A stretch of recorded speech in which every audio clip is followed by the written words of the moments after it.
You know, friends, you know there's something wrong in America. You know we've entered a brave new world when professional golfer Phil Mickelson has 63% of his income taken by force from him, and he's the one apologizing. Now, there is something desperately wrong in a nation that allows a government, regardless of how much money you've got left, regardless of how much you make, that's immaterial. We're talking principle here, something that is foreign to liberals. It is immoral, it is unethical, it is lawlessness, it is legal plunder for a government at all levels to take 63% of somebody's income. And then we live in such a politically correct world that Mickelson said he was sorry he brought it up. Yeah, I told you about this yesterday on the program, that the sign that, well, taxes matter. You're going to see businesses leave California. They already have. Under Proposition 30, as you recall, it is retroactive all the way back to the beginning of 2012. You know, there used to be laws against ex post facto law. You know what ex post facto law is? It's when you're driving down the highway and the speed limit says 50 miles per hour. So you're going 50 miles per hour. Then the state legislature or the city decides to lower that speed limit to 40. But they're going to retroactively apply it to the day you were driving. Even though the law in place at the day you were driving was 50, they're going to apply it to that day retroactively and then issue you a ticket. That, friends, is against the law. It is stated explicitly in the Constitution. There shall be no ex post facto law. Unfortunately, it does not apply to civil matters or tax matters. It applies to criminal matters.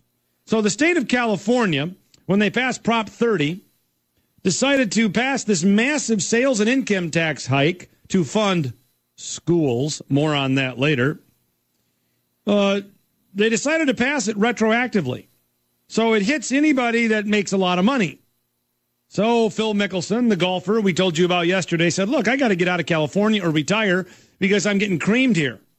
And it's not fair to my family. Phil Mickelson could save $8 million by just moving to Texas, Wyoming, Florida. Now, here is where it really gets sad. And here is why a lot of us are scared for our country. The aftermath of a common sense statement. Gee, should I stay here in California and give them $8 million or give it to my children or a charity of my choice if you're so inclined? Well, the normal reaction would be, get the heck out of there. The comments at politically correct places on the internet, including, sadly, the Golf Channel, were so irate that Mickelson late last night felt he had to apologize for saying he was thinking about moving or retiring. He wrote or released a statement last night, finances and taxes are a personal matter, and I should not have made my opinions on them public. I apologize to those I have upset or insulted, and assure you I intend to not let it happen again. How deflating is this? How symptomatic of the times is this? The government rapes somebody, and then the victim apologizes. We're supposed to lay on our back and enjoy it. In fact, you've got these ignoramuses all over the internet blasting Mickelson. He ought to be happy he's making enough money to pay taxes.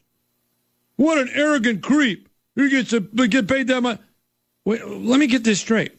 If you make enough money, you can be robbed, and you should like it. You see, if you tax somebody making $100,000 or $50,000 or $5,000, oh, we can't have that. But if they're making $50 million, you can just rape the hell out of them. And you know what? He should like it. He shouldn't complain. He should stay in California. He shouldn't raise his affairs in a different way.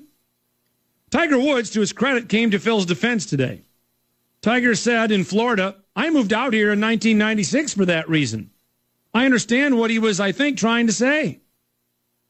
Mickelson said, right now, I, like many Americans who are trying to understand the new tax laws, I've been learning a lot, talking with people, helping me make intelligent and informed decisions. I certainly don't have a definitive plan at this time, but like everyone else, I want to make decisions that are best for my future and my family. How dare you? How dare you make decisions best for your family, Mr. Mickelson? No, no, no. You are now a member of the state, the collective. We goose step to Washington and Sacramento so we can pay the state. We are serfs to the state, to the whiners, to the thieves. This is what happens when you let liberals in the game of golf.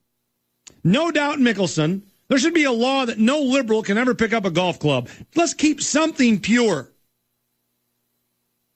Mickelson, no doubt, got a rash of information from his consultants, his corporate sponsors, and corporations are known today for not having a spine. Oh, apologize. Don't stand up for yourself. We can't have that. So the government rips me off for 62% of my income. I apologize when the government should be apologizing. What kind of an Orwellian situation have we found ourselves in? California, which already has the highest taxes in the country, is going to indeed raise them even more. Well, California or Hawaii or New York or Minnesota. And speaking of my home state, guess who came out with an income tax hike today? The liberal governor of Minnesota. He wants to raise 2 percentage points, the top rate, to almost 10%, a total of over $1 billion. The governor in one of the highest tax states in the country, sixth highest according to most analyses, wants to raise new revenue of over $2 billion, increase spending by 8%. In the current budget biennium here in Minnesota, spending went up by 13.5%. Now Governor Dayton wants to go up by 8%, and in that, he's got a sales tax wash, but he's got a massive income tax hike. Total taxes, $2 billion. The budget will go from $35 to $38 billion, an 8% increase, all for, just like Jerry Brown did, education. Now, let me correct that. All for education unions. You see, the Democrats are doing what they do best. They are the party of government. They demonize the productive class who pays the taxes. In fact, at one point today, Dayton said it's time to make people who are not paying their taxes pay their fair share. Well, that's funny, Mark, because the top 1% of earners in Minnesota pay 25% of the state income taxes, and the bottom 20% of earners actually get a check. The top 50% pay 96%. I pay over $30,000 a year, Mark. Is that enough for you? And then Dayton went on to say, oh, we'll hear about how it's devastating, it's ruinous, everybody's going to leave the state. Ha! I've heard that for 30 years. Well, maybe people like Phil Mickelson in California and Jason Lewis in Minnesota might show you the way, you arrogant buffoon. The backlash from Phil Mickelson's comments about, this is amazing. It's a simple question. Mickelson makes $48 million. The government takes $30. Should the government take $30 million from any American in this country? I don't care whether you make $100 million or $30 million or $3. Should the government take 60% of your income? Now, it's a simple yes or no. And you've got these ignoramuses all over the internet. I read a few blogs and my blood was boiling, bashing Mickelson, and this is why he felt the need to apologize, bashing Mickelson for complaining about it. You're supposed to sit there and take it. Imagine, you're being ripped off, robbed of 63% of your income, your family's being ripped off, your heirs, your charities, and you apologize. What is wrong with this picture? We have now crossed the Rubicon in this country, where we are a nation of thieves, a nation of takers, not makers, where the mob has outnumbered the productive class, and the mob is on a rampage with their machetes. This is out of hand. And it's not a coincidence that in all of the states where the thieves are in control already, they are pressing for more. New York, Illinois, Oregon, California, Minnesota. In every state that relies on income taxes, they're asking for more. As I said, in my home state, we're going to spend $3 billion more in one 2-year budget period so Mark Dayton can pay off the teachers' unions, unionize daycare, pay off the left-wing professors at the University of Minnesota. This is what Dayton wants to raise $2 billion with in new revenue, primarily on the backs of the most productive Minnesotans, including yours truly. And I'm telling you, friends, I don't know about you, but I'm at a point in my life, in my frustration, where I feel there's only one of two things to do. I'll be perfectly frank with you.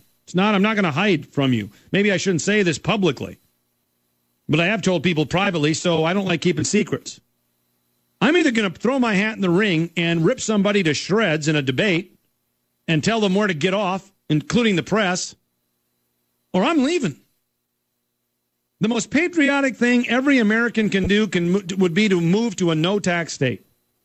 To leave all of the liberals in California, Oregon, Minnesota, Illinois, New York, leave them there to fend for their miserable selves. Leave the thieves to rob each other and get out. Or jump in the political arena and tell them where to go, but you could be outnumbered. You'll be sued. They'll find some campaign finance violation. These people play dirty. It is the Saul Alinsky tactics. They harass your person. They harass your home. They harass your tax returns. We are living under mob rule right now, and the mob is hungry. Now, it's going to take someone with a little more, I'm not going to say spine. Look, it takes a person of great conviction to stand up to the mob. And you're not going to get a professional athlete or a rock star or a movie star to usually do it. So Mickelson told the truth, and then he was bombarded by his press agent with, oh, my God, you upset 60% of the golfing public. Or your corporate sponsors are afraid you're coming off as greedy. I mean, after all, it's not like it's your money. And so he apologized. How pathetic is it that we live in a world where the person being raped has to apologize? This sickens me. I am very, very irate over this because of it's not only California ripping people off. They've been doing that for years, which is why businesses are leaving and why the Sacramento Kings are leaving and why athletes from baseball to football to basketball will not be signing contracts for a California team.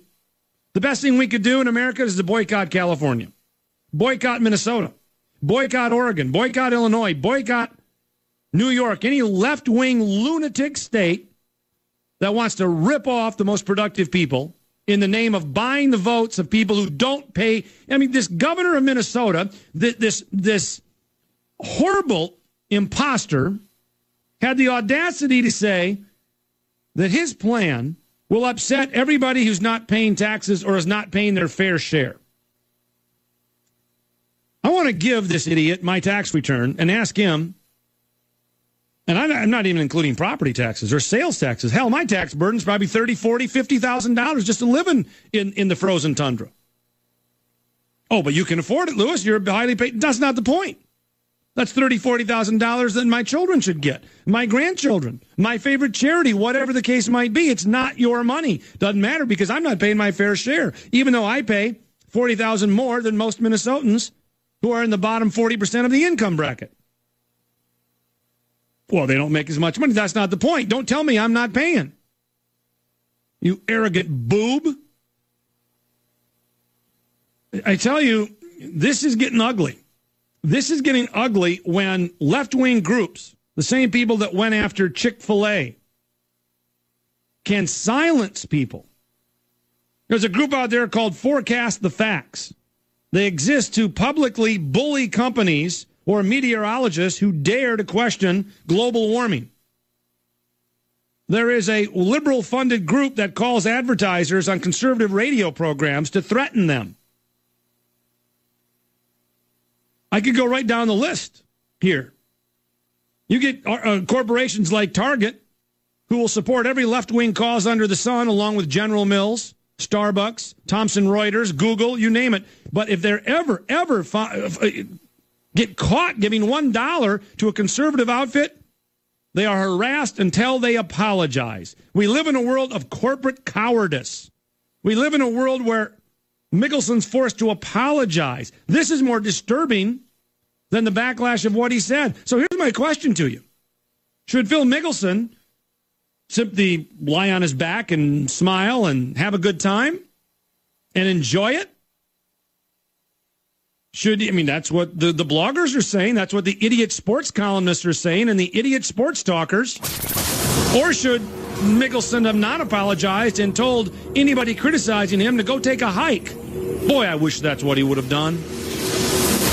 Your calls when we return.